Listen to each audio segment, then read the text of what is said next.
Assalamualaikum warahmatullahi wabarakatuh. Sampurasun, sampurasun. Wargi-wargi baraya pecinta dongeng Sunda anu dimana beayana, alhamdulillah. Kalayan kudrat ilahi Robbi kodaratinu maha kawasa urang sadayana tiasa ditepang dangu gedei. Sareng simkuring kang tile dina acara carita Sunda tanapi dongeng Sunda. Nyaeta urang neraskeun hanca carita anu katunda masih dina judulning carita Jakarana anu mana ieu carita teh hasil buah karya atanapi karangan Amburos ti Palihan Bandung. Kasugri kaum dangu sakumaha hanca carita anu parantos di Bandungan ku para wargi sadaya dina jujutan hanca carita anu katunda. Pedaran kang tilih kasapi kuwanci dina mangsa medarkeun kayaan alam pabeberang nyatana di hiji guha anu aya di leuweung datar anu mana harita Ki Badrowi sareng anak buahna nuju ngabadamikeun yen cenah geus hayang cicing atanapi dumuk di pilemburan. Samalah cita-cita nama hayang janten kuwu cenah Ki Badrowi teh. Kaduana hayang boga pamajikan anu geulis eta hanca teh ja. Alah Ki Badrowi geus kolot oge da nya ari ka awewe mah. Kitu. Sumangga atuh mitra urang lajengkeun di hanca carita anu katunda kayaan alam pabeberang di hiji guha.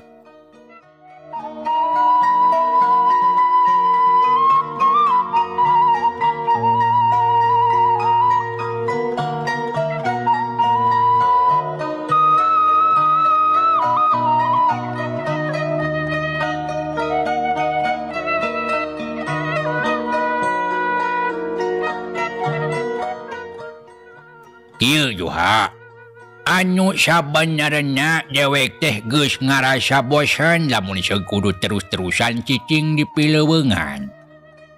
Sapopoe nganukur panggih jeung lutung, bagong, maung, oray jeung sasatuan sejenna.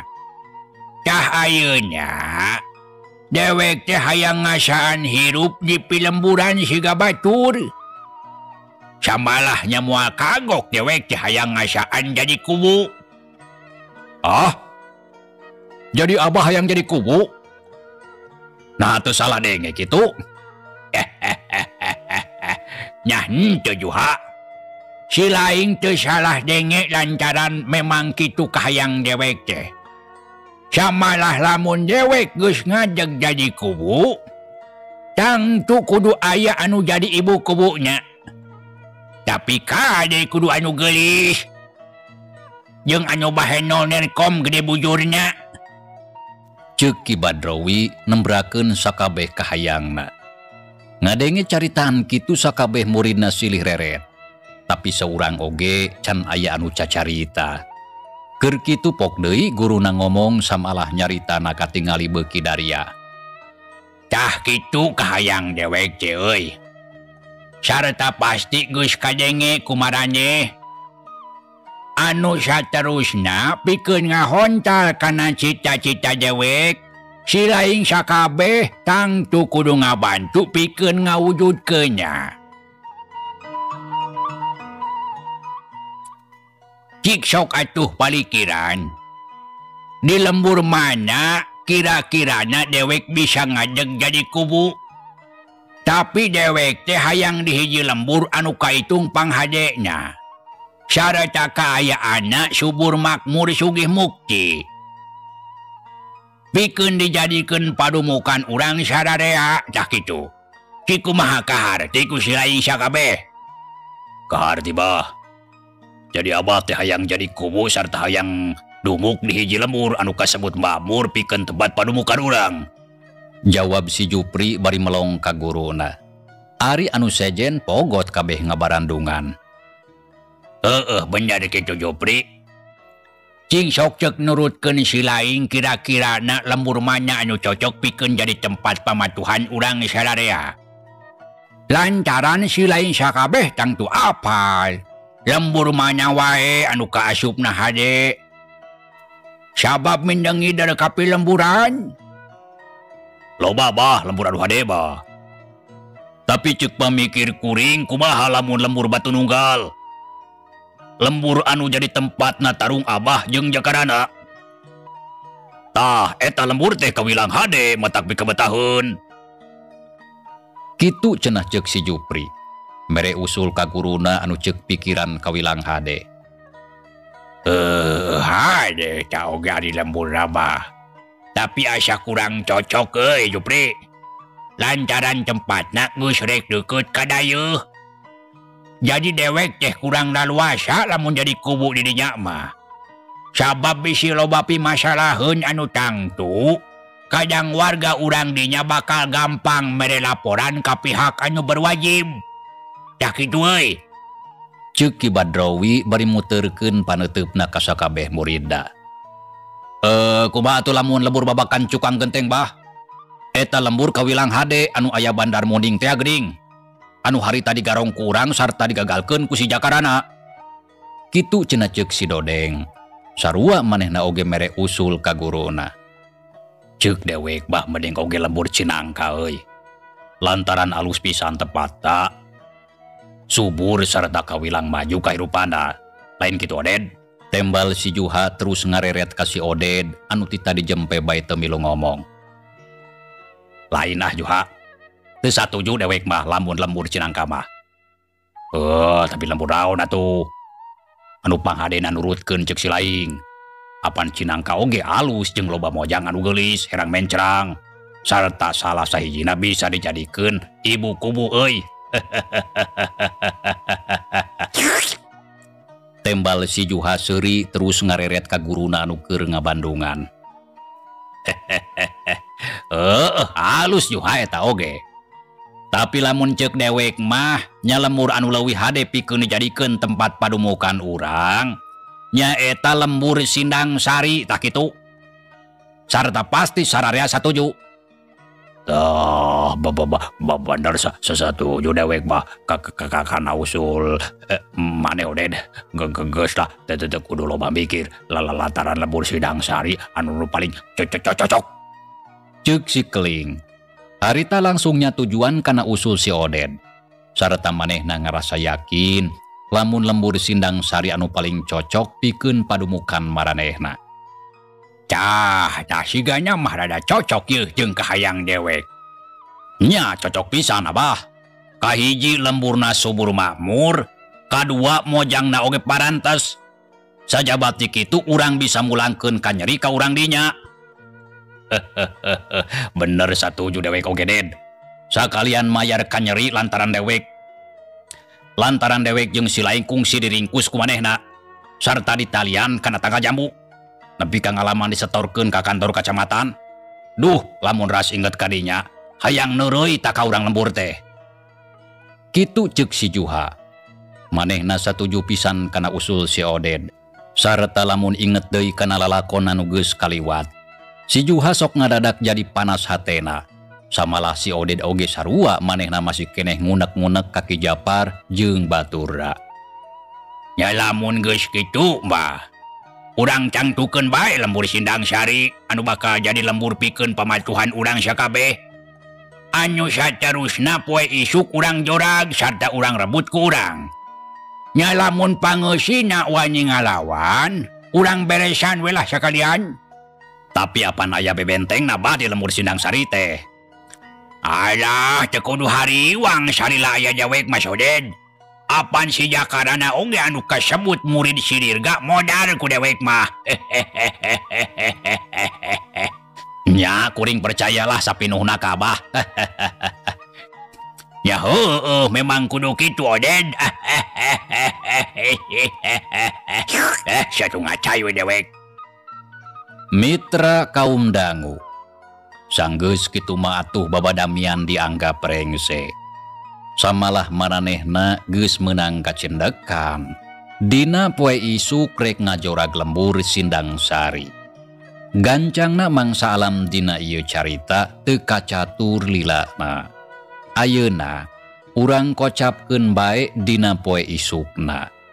Harita teh isuk-isu kayaan alam di jero pileuweungan geus mimiti rada caang. Sora manuk geus rarici ti sarada patembalan jeung baturna. Ari hawa karasana menit tiis, cai ibun mending ngagarendang pating karacelak herang. Lantaran kasinaran ku cahaya panon poe anu moroncor tina sela-seladang daunan. Dina kayaan kitu, Ki Badrowi jeung sakabeh muridna harita geus saragedangdan. Papakean sing sarua harideung buukna jarabrig. Ari tarangna dibarengker ku kulit maung. Anu jadi ciri pikeun netelakeun yen nya manehna anu disebut komplotan rampog siluman belang. Kitu deui bedog panjang geus pating solegreng. Samalah peso balati jeung tambang oge teu tinggaleun. Sanggeus sagalana dianggap tarapti teu loba carita deui. Beral harita Ki Badrowi jeung anak buahna Arindit rek ngajugjug ka lembur Sindang Sari.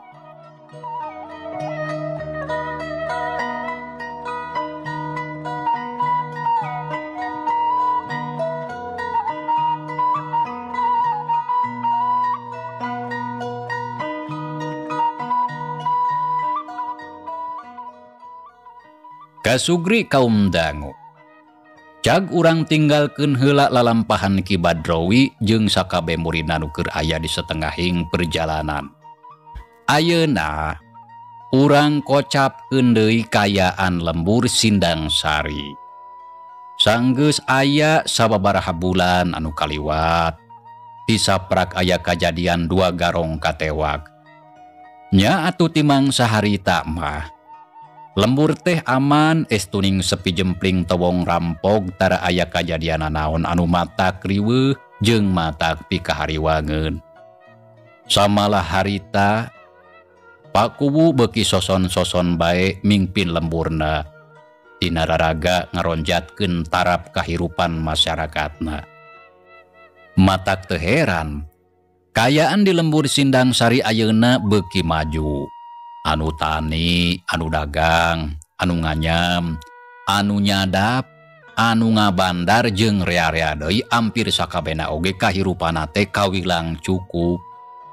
Sarta kabutuhan sapopoena kacumponan. Paling aya anu kurang oge ukur sautak saeutik. Puguh bae atuh dina waktu ayeuna mah. Urang lembur teh suka bungah galumbira, tentrem ayem taya kuciwana. Tapi sok sanajan kayaan ayeuna lembur teh geus kawilang aman, pikeun Pak Kuwu teu bosan-bosan mere pepeling ka sakumna warga sangkan tetep waspada dina ngajaga keamanan. Ki Japar anu dibere kapercayaan pikeun ngajaga keamanan lembur terus ngaronjatkeun pangabisa sakabeh muridna dina bidang ilmu bela diri. Kitu deui kagiatan ronda unggal peuting terus nguriling tara aya lewongna. Kocapkeun dina hiji poe harita teh wanci paso sore. Di tepas imah Pak Kuwu aya saurang mojang anu keur diuk sorangan. Panona melong ka hareup kawas anu jarauh panindeungan. Ari eta mojang teh taya lian Nyi Arum Rengganis. Geus aya sababaraha bulan manehna eueuh datang. Sarta taya bejana pisan. Buah-buah manehna teh geus poho deui ka aing. Atawa geus panggih jeung mojang anu lian. Nya di mana atuh manehna ayeuna? Duh, Kang Jaka, ayeuna akang aya di mana? Kitu gerentesna eusi hate Nyi Arum dina mangsa harita. Unggal poe teu srik lengo deui manehna miharep datangna saurang jajaka. Anu salila ieu geus ngancik dina jero hatena nyangsang dina rasa. Estuning peureum kadeuleubeun tak karasa. Cai asa tuak bari kejo asa catang bobo ceuk rarasaana. Nyi Arum keur gering nang tunggalang layung. Hatena hariwang pinuh kamelang inget wae kajakarana.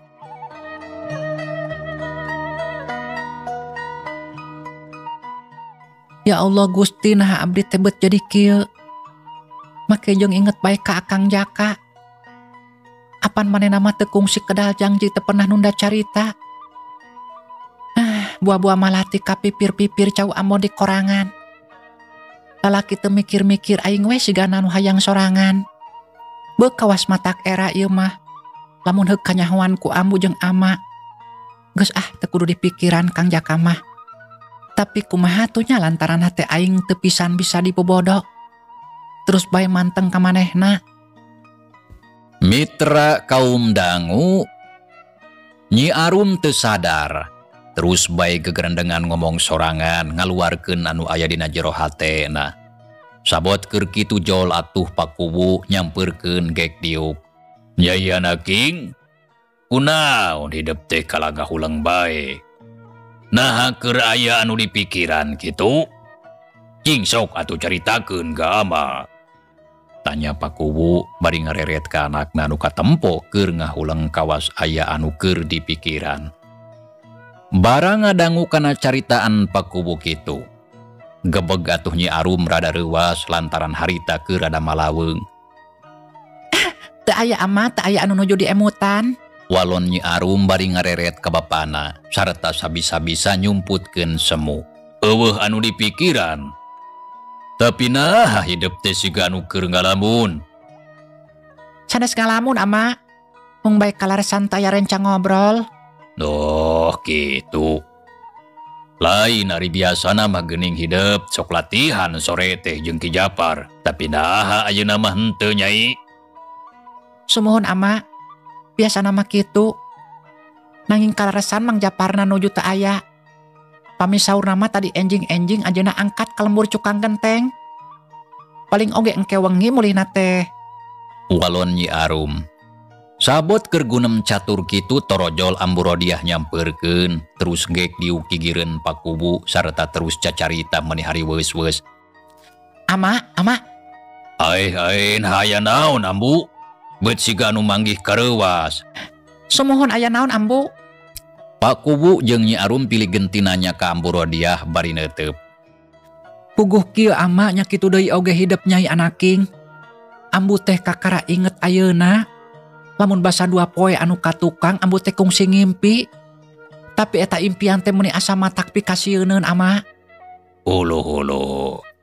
Nah ngimpi daon atuh Ambu meuni batak reuwas. Tanya Pakuwu bari neuteub ka bojona. Nya kitu deui Nyi Arum duanana ngarasa panasaran hayang geura nyaho kana eusi impian Amburodiah. Puguh kieu nya ama. Tapi urang teh lain seug kudu percaya kana ngimpi da ari ngimpi mangan saukur kembang sare. Tapi aneh sanggeusna Ambu ngimpi ieu hate teh beut asa jadi lelenyapan jeung pating sareblak. Kawas aya kila-kila goreng anu bakal kajadian. Tak kitu ama. Kitu cenah ceuk si Ambu. Harita cacarita ka Pakuwu jeung Nyi Arum. Ngeunaan impian anu kaalaman ku manehna dina mangsa 2 peuting anu geus kaliwat. Ambu, yang ngimpi naon atuh meni asa matak reuwas. Nyaeta kieu ngimpina teh Nyai. Dina hiji poe harita teh pabebeurang darasaan teh. Tah lemur urang diamu ku angin puyuh anu lilimbungan. Samalah loba imah anu raruksak. Tatangkalan raruntuh pating dorok-dok pareunggas. Sedengkeun urang lembur katinggalina kabeh kalabur meni pating balecir lalumpatan. Samalah kaasup ingon-ingon milu kalabur. Eueuh, kutan teh ngimpi aya angin puyuh lilimbungan. Nya bener kitu ama. Da eta mah urang lembur kabeh oge pating balecir lalumpatan yangan tempat anu aman. Samalah aya anu leuwih matak reuwas ama. Ceuk rarasaan dina alam impian teh awak urang tiluan disapu ku angin. Terus kabawah hiber ka luhur. Samalah Ambu rorowesan neangan pamuntangan bari jajaritan. Tah kitu impian teh ama. Ceuk Amburodiah. Nepikeun impiana 2 poe anu katukang. Dina pelebah nyaritana estuning daria pisan samalah leungeunna bari jeung papata. Sedengkeun Pakuwu kitu deui Nyi Arum keur sakedapan mah teu wakaca carita. Duanana terus ngahuleng mikiran eta impian anu tete lah matak reuwas. Ieu amana. Kunaon geuning kalah jadi ngaharuleng. Nah didengekeun atawa henteu caritaan Ambu teh? Tanya Amburodiah neuteub lantaran Pakuwu jeung anakna taya anu lemek. Lain ngahuleng Ambu, puguh amat teh keur mikir. Nah ngimpi teh meuni kitu-kitu teuing geus tuning bener mata kreuwas. Tapi sanajan kitu asa namah teu kudu matak jadi pikiran ambu. Sabab eta mah ngan saukur ngimpi anu jauh tina kanyataan. Samalah bisa disebutkeun kembang sare apan ngimpi mah. Jadi teu kudu dipika hariwang. Tapi kumaha lamun eta impian teh mangrupakeun kila-kila anu kurang hade pikeun lembur urang amana. Nya saha anu nyaho atuh bakal aya kajadian anu matak pikariweuheun. Ceuk Ambu Rodia. Paromana katara bangun anu hariwang. Sedengkeun Nyi Arum jempe bae tapi hate teu bisa bohong sarua jeung indungna jadi ngarasa hariwang. Samalah asa lelenyapan kawas anu rek manggih kajadian anu matak kreuwas. Sanajan kitu Nyi Arum sikepna biasa bae sigana anu teu pati mikiran. Ah lain ambu. Kawasna lain kila-kila anu teu hade. Apan geus aya kana sababaraha bulan lemur urang teh aya dina kayaan aman tur tentrem. Sarta tara aya anu matak pika hariwangeun. Nya moga-moga bae atuh kitu. Ngan ukur kembang sare eta impian teh. Tapi sanajan kitu amanah, ari ati-ati mah urang teh kudu. Nyatang atu ambu. Unggal poe ama jeung Ki Japar teu weleh hati-hati jeung waspada. Anu matak kagiatan ronda oge taya latna. Geus atuh ulah mikiran wae ngimpi. Cing regreg we da moal aya daon. Ceuk Pakubu. Nya geus kitu mah prung atuh ngarobrol nyaritakeun kayaan anu kajadian di lemburna sababaraha bulan anu katukang. Samalah terus nyaritakeun jakaran anu geus lila taya bejana. Teu kara samangsa alam beuki burit bae. Sora tongeret reang di sarada patembalan.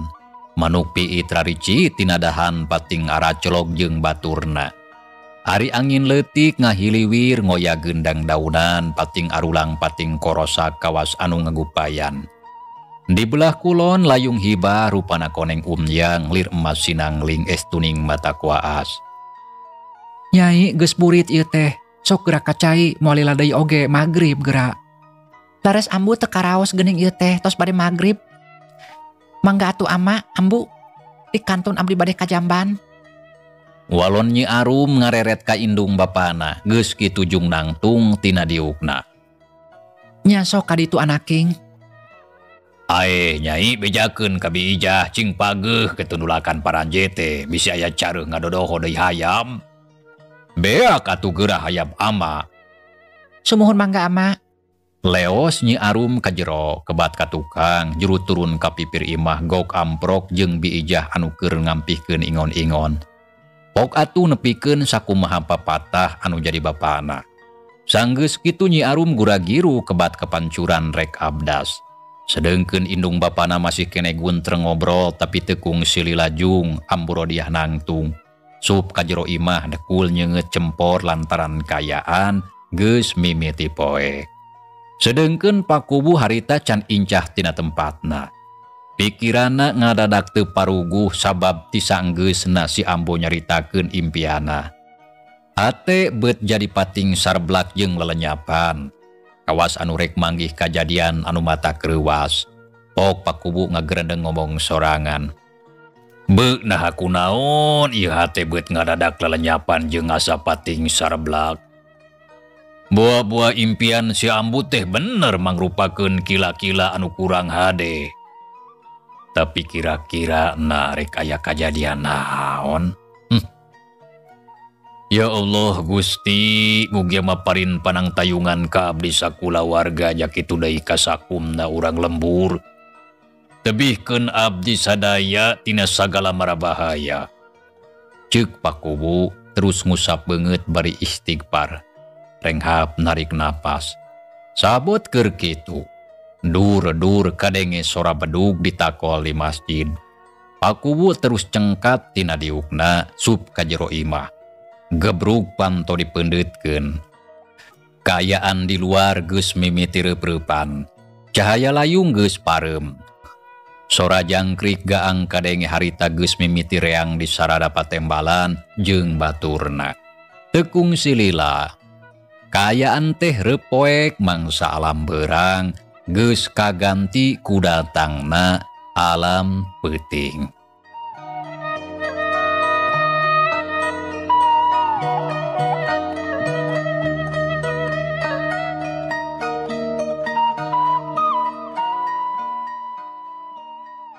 Kasugri kaum dangu, gancangna carita urang kocapkeun poe isukna. Harita teh kira-kira wanci bada lohor. Urang lembur geus loba anu baralik di tempat pagaweana. Aya anu balik di kebon, di sawah, di leuweung, balik dagang, balik nyadap jeung sajabana. Terus ngariung di imahna bari ngareureuhkeun kacape. Langit harita tepati bengras panon poe teka tempo lantaran katutupan kumega nu pating garulung di awang-awang. Dina kayaan kitu. Di sisi lembur rentang-rentang aya sababaraha urang jalma anu daratang. Papakeana sing sarua hideung, lengkahna paranjang sora dampal sukuna kadenge pating gerblig asa eundeur.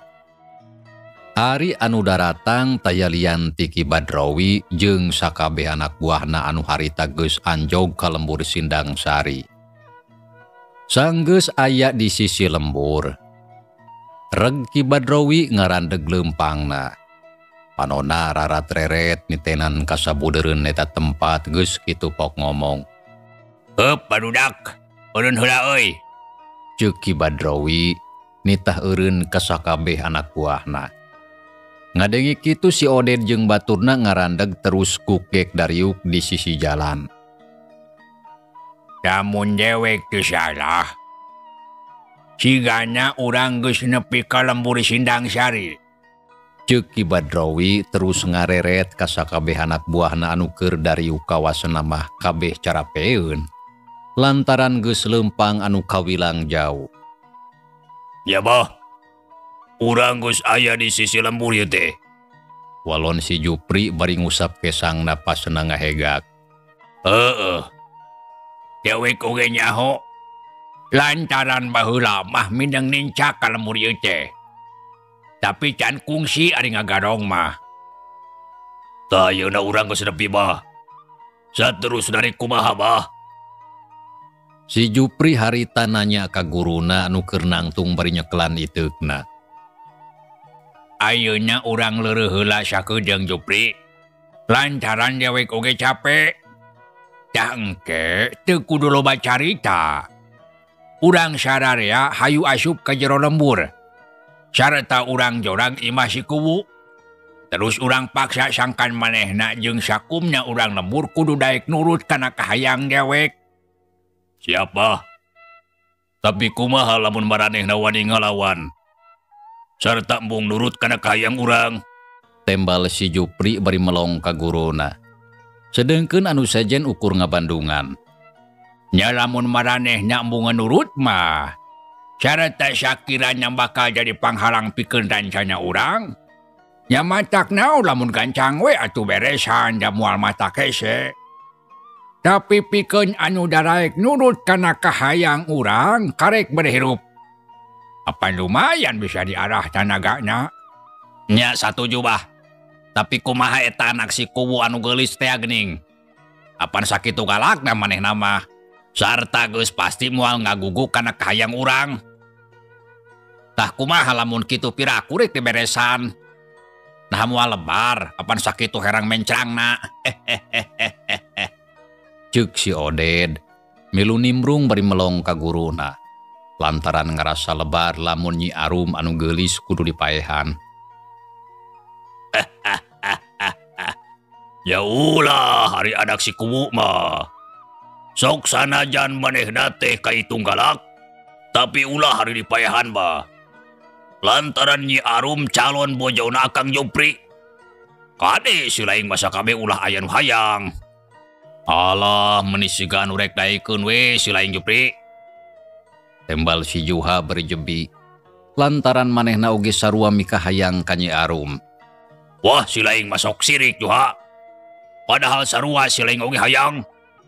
Tapi teu naon ari sararea hayang mah. Anu penting urang kabagian kabeh sarta dewek pangheula da. Tah marane sakabeh sisana. Tembal si Jupri barinya kakak seuri. Panon rutret ka sakabeh baturna. Mangga sia teu kudu marebutkeun awewe bisi matak pasya. Barinya oge anak si kuwu mah ke dewek. Jadi marane ulah hayang. Ah, kurabah. Baruk abah oge hayang kanu gelis bah. Tanya si Keling bari melong ka guruna. Samalah terus nyerenge seuri. Nya hayang atuh dewek oge kanu gelis mah memangna sia unggul. Dan normal keneh atuh deuleu. Geus tong ngomong aya ayeuna mah hayu urang gancangan jorang ieu mah si kuwu. Peung-peung beurang keneh. Kitu ceuk Ki Badrowi ngajak indit. Sakabeh anak buahna carengkat anu saterusna laleumpang ngajugjug ka jero lembur. Barang sup ka jero lembur. Gok harita amprok jeung saurang budak lalaki umurna kira-kira aya kana 14 tahun. Manehna mawa carangka kawasna rek ngarit meureun eta budak teh. Tapi barang red ka Ki Badrowi jeung baturna. Eta budak ngajenghok. Keur sakedapan ngahuleng nyidikeun kana rupa tangtungan jeung papakeana. Sanggeus sidik eta budak teu miceunan waktu. Arita keneh berengbeng lumpat menimang pret. Samalah bari jeung gogorowokan ngabejaan batur salamurna nyebutkeun aya rampog siluman belang.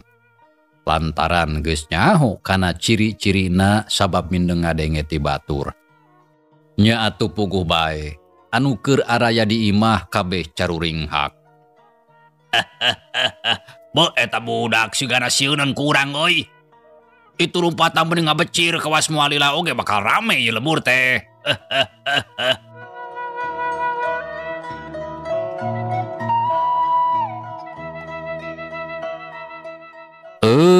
Mitra cageula ieu carita urang tunda heula.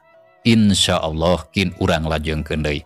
Atur nuhun kana naon rupi perhatosana diantos rojonganana ku cara nge-like, share sareng komentarna. Wilujeng kantun. Wassalamualaikum warahmatullahi wabarakatuh.